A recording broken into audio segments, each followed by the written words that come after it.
खुशामदीद कहते हैं आपको इस लेसन में।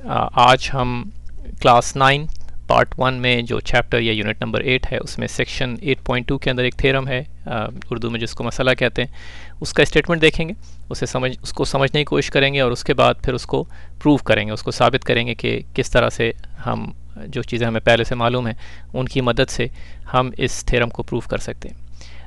इस लेसन में हमारी कोशिश ये होगी कि आपको प्रूफ जो है उसके स्टेप्स समझाने की कोशिश करें और उसके बाद फिर हम बुक में जिस तरह से वो प्रॉपर तरीके से 1 2 3 करके स्टेप बाय स्टेप स्टेटमेंट्स दिए हुए हैं, उनके रीजंस उसके सामने दिए हैं, वो आपको दिखा के और सिर्फ ये बताएंगे कि किस तरह से जो हमने प्रूफ आपको समझाए उसको उस तरह से जो है वो आप लिख सकते हैं। तो उम्मीद है कि ये प्रूफ जो है ये आपकी न सिर्फ ये कि समझ में आएगा बल्कि ये कि कल को अगर आप इस प्रूफ को ख़ुद करना चाहेंगे तो ये आपको स्टेप्स जो हैं या जो एक्सप्लेनेशन जो है वो आपको याद रहेगा, इसलिए आपको इसको मेमोराइज़ करने की या कॉपी करने की ज़रूरत नहीं पेश आएगी।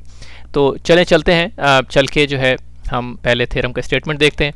थ्योरम का स्टेटमेंट जो है वो इस तरह से है कि if two lines intersect each other the vertically opposite angles so formed are congruent. Urdu में अगर दो खतूत कता करें आपस में एक दूसरे को तो रासी मुतकाबिला ज़ाविया मुतमासिल होते हैं। यहाँ पर हमें ये बताया गया कि अगर दो लाइंस इस तरह से हम ड्रॉ करें कि वो एक दूसरे को इंटरसेक्ट कर रहे हैं, कता कर रहे हैं किसी पॉइंट के ऊपर, तो कुछ एंगल्स बनेंगे उन लाइंस के इंटरसेक्शन की वजह से।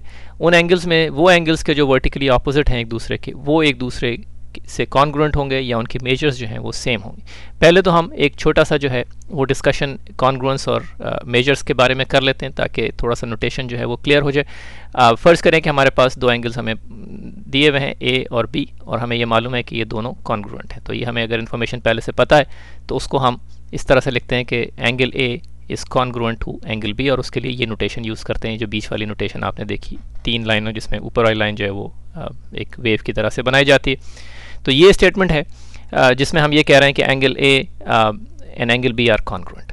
ठीक है, एंगल ए और एंगल बी कॉन्ग्रुएंट होने का मतलब ये होता है कि अगर आप एंगल ए को मेजर करें, यानी जिसको हम एम एंगल ए करके लिखते हैं, ये मेजर ऑफ एंगल ए है।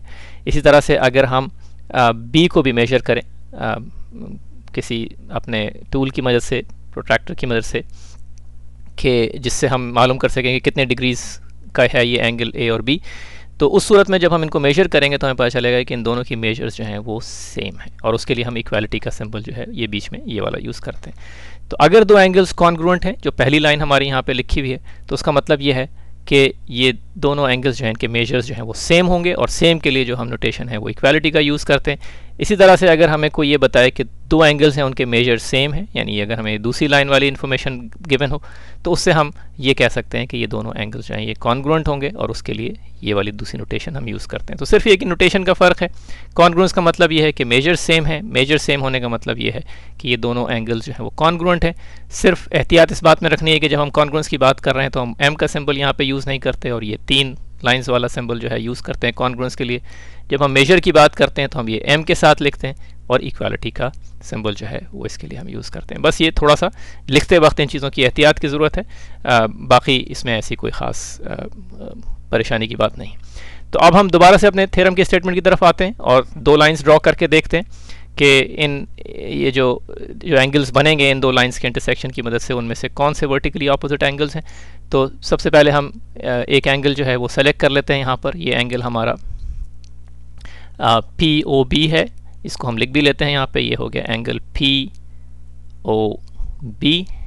ठीक है, इसको अगर हम इस एंगल को देखें तो इसका वर्टिकली ऑपोजिट एंगल दूसरा जो है वो इसके बिल्कुल ऑपोजिट ये वाला एंगल होगा। ठीक है, इसको हम पहले लिख लें कि ये एंगल जो है ये ए ओ क्यू के बराबर है। इस थ्योरम की रूह से ये जो एंगल पी ओ बी है ये बराबर होना चाहिए इसका measure angle A O Q के, या अगर दूसरे अल्फाज में हम कहें तो एंगल पी ओ बी जो है और एंगल ए ओ क्यू जो है ये कॉन्ग्रुएंट होने चाहिए अगर ये स्टेटमेंट सही है। इसी तरह से एक एंगल और हम यहाँ पर देख सकते हैं, ये एंगल जो है हमारे पास, इस एंगल को हम लिख लेते हैं एंगल क्यू ओ बी। ठीक है, इस एंगल को अगर हम देखें तो इसके वर्टिकली ऑपोजिट जो है ये दूसरा एंगल है, इसको हम किसी दूसरे रंग से ड्रॉ कर लेते हैं ताकि ये चीज़ें जब हम लिखें तो हमें पता रहे कि हम किस एंगल की बात कर रहे हैं। ये एंगल क्यू ओ बी जो है ये वर्टिकली अपोजिट है इस दूसरे एंगल के, जिसको हम angle P O Q O A करके लिख सकते हैं। ठीक है, तो हमारा जो स्टेटमेंट है इस थ्योरम के अंदर वो हमसे ये कह रहा है कि angle P O B congruent है। हम यहाँ कॉन्ग्रुएंट का सिंबल यूज कर रहे हैं। एंगल हम वही कलर्स यूज कर लेते हैं कि जो हमने एंगल्स को ड्रॉ करने के लिए बनाए, एंगल ए ओ क्यू के। इसी तरह से एंगल पी ओ ए जो है वो कॉन्ग्रुएंट है एंगल क्यू ओ बी के। तो ये वो दो स्टेटमेंट्स हैं कि जो हमें प्रूफ करने थे। हम यहाँ पे लिख सकते हैं कि this is what we need to prove. To prove ये दो स्टेटमेंट हैं। अगर ये हमारा थ्योरम सही है तो उस सूरत में ये दोनों स्टेटमेंट्स भी सही होने चाहिए, या इस थ्योरम को दूसरे यानी अल्फाज में अगर आप नोटेशन की फॉर्म में लिखें इन दो लाइंस की मदद से, तो उसका मतलब ये होगा कि ये दोनों ये जो हमारे पास इक्वेशंस हैं, ये दो जो हमने ये कॉन्ग्रुएंस के जो दो स्टेटमेंट्स यहाँ पे लिखें, इन दोनों को भी सही होना चाहिए। तो चलें इसको देखते हैं कि क्या हम इनको प्रूफ कर सकते हैं या नहीं। सबसे पहले आप नोट करें कि अगर आप गौर करें एंगल पी ओ बी जो हमारे पास है यहाँ पर, और एंगल पी ओ ए को अगर आप इन दोनों को सिर्फ इन दोनों पे तवज्जो रखें तो आपको ये नज़र आएगा। हम इसको चाहें तो हाईलाइट कर लेते हैं ताकि यानी हम बात कर रहे हैं इन दोनों की। आप बआसानी देख सकते हैं कि ये दोनों जो हैं ये एडजेसेंट मुत्तसिला एंगल्स भी हैं और सप्लीमेंट्री भी हैं, यानी अगर इनको हम ऐड करें तो इनका सम जो है वो 180 डिग्रीज के बराबर होता है। इसको ये हमारे पास नोन इन्फॉर्मेशन है, इसको हम लिख लेते हैं। यानी हम ये कह रहे हैं कि पी ओ बी प्लस, और यहाँ पे हम अब मेजर का जो है वो नोटेशन यूज़ करेंगे क्योंकि हम ये कह रहे हैं कि इनका सम हम जारी बात है कि इनकी जो पैमाइश है या मेजरमेंट है उसी को करते हैं, प्लस मेजर ऑफ, यहाँ पे हम कलर वही वाला यूज़ कर लेते हैं कि जो हमने एंगल ड्रॉ करने के लिए, measure of angle P O A ये बराबर है 180 डिग्रीज के। ठीक है, इसको हम इक्वेशन 1 के तौर पे लिख लेते हैं। अब आप गौर करें इन दो एंगल्स को, पी ओ ए और ए ओ क्यू को, अगर आप देखें तो ये दोनों भी एडजेसेंट हैं और ये दोनों भी सप्लीमेंट्री हैं। इस चीज़ को जो है हम एक दूसरी इक्वेशन की मदद से लिख लेते हैं, measure of angle P O A plus measure of angle A O Q. क्योंकि सप्लीमेंट्री हैं इसलिए इनका सम जो है वो भी 180 डिग्रीज के बराबर हो गया। ये हो गई हमारी इक्वेशन 2। ठीक है, ये दोनों इक्वेशंस जो हैं इनके राइट हैंड साइड 180 डिग्रीज हैं, इसलिए हम इन दोनों को इक्वेट कर सकते हैं। यानी हम ये कह सकते हैं कि ये जो measure of angle P O B पहली इक्वेशन का जो लेफ्ट हैंड साइड है वो दूसरी इक्वेशन के लेफ्ट हैंड साइड के बराबर है। ये स्टेटमेंट हम लिख लेते हैं यहाँ पर। तो हमारा जो है वो एक तीसरी इक्वेशन हमें मिल जाएगी जिसको हम इस तरह से लिख सकते हैं, measure of angle P O B plus measure of angle P O A, और हम कोशिश करेंगे वही कलर्स यूज़ करेंगे जिनसे हमने उन एंगल्स को ड्रॉ किया। ये बराबर है हो गया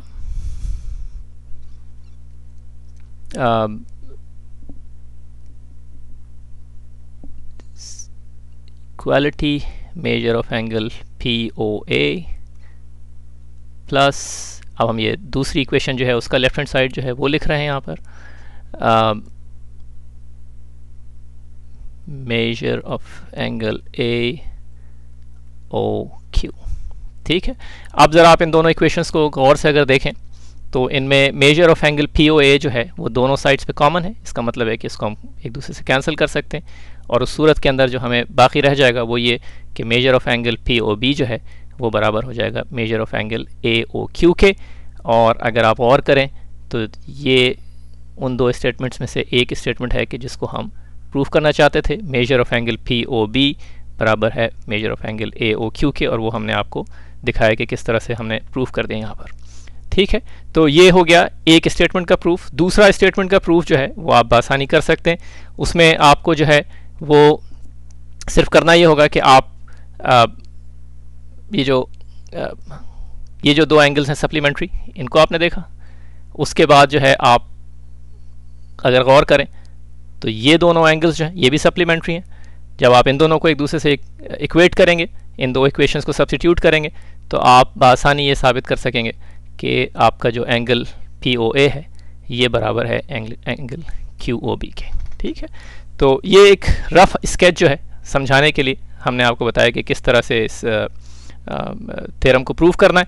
अब चलते हैं उस प्रूफ की तरफ के जो बुक के अंदर दिया हुआ है। वो यही प्रूफ है जो हमने अभी आपको दिखाया, लेकिन ज़्यादा साफ करके स्टेप बाय स्टेप जो है उसको आपके सामने जो है वो एक दफ़ा उसको भी रिवाइज कर लेते हैं। स्टेटमेंट नंबर 1 जो है वही है कि जो हमने किया था। सप्लीमेंट्री एंगल्स जो हैं वो हमने POB और AOP को दिखाया था, जिसके लिए इक्वेशन जो है वो ये यहाँ पे जो लिखी हुई है, और आगे उसका रेफरेंस रीज़न जो है वो दिया हुआ है कि non common arms OA-OB of two adjacent. ये वही चीज़ है कि जो सिर्फ ये कह रही है कि ये दो एडजेसेंट एंगल्स हैं जो आपस में सप्लीमेंट्री हैं। तो ये रीज़न यहाँ पर इस तरह से वही है कि जो हमने आपको दिया।